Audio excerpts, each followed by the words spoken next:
अस्सलाम वालेकुम दोस्तों, क्या आप जानना चाहते हैं कि दुनिया का सबसे छोटा बच्चा किस मुल्क में पैदा हुआ और पैदाइश के वक्त उसका वजन कितना था? उससे पहले आपसे गुजारिश है, अगर आपने अभी तक हमारे चैनल को सब्सक्राइब नहीं किया तो जल्दी से हमारे चैनल को सब्सक्राइब करें और बिल आइकॉन के इस बटन को जरूर दबाएं ताकि हर वीडियो का नोटिफिकेशन आपको बआसानी मिल सके। तो बात करते हैं कि दुनिया का सबसे छोटा बच्चा अगस्त 2018 में 268 ग्राम वजन के साथ पैदा हुआ था, जो कई माह अस्पताल में रहने के बाद सेहत याब होकर घर चला गया।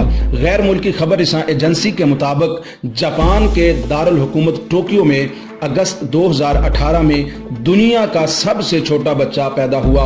पैदाइश के वक्त उसका वजन 268 ग्राम 9.45 औंस था। हमल के 24वें हफ्ते में डॉक्टर्स को महसूस हुआ कि बच्चे का वजन नहीं बढ़ रहा, जिसके बाद डॉक्टर ने उसकी जान बचाने के लिए फौरी ऑपरेशन का फैसला किया। टोक्यो अस्पताल के मुताबिक यह बच्चा दुनिया के सबसे छोटा जिंदा रह जाने वाला बच्चा है। बच्चे को पैदाइश के बाद खुसूसी निगहदाश्त में रखा गया, जहां उसका वजन 3.2 किलो होने पर 7 महीने बाद उसे अस्पताल से घर भेज दिया गया। बच्चे की मां का कहना है कि मुझे बहुत खुशी है कि ये बच्चा इतना बड़ा हो गया है, मुझे यकीन नहीं था कि ये जिंदा रह सकेगा। दुनिया के छोटे तरीन बच्चे का गुज़िश्ता रिकॉर्ड 2009 में जर्मनी में पैदा होने वाले बच्चे का है, जिसका वजन पैदाइश के वक्त 274 ग्राम था।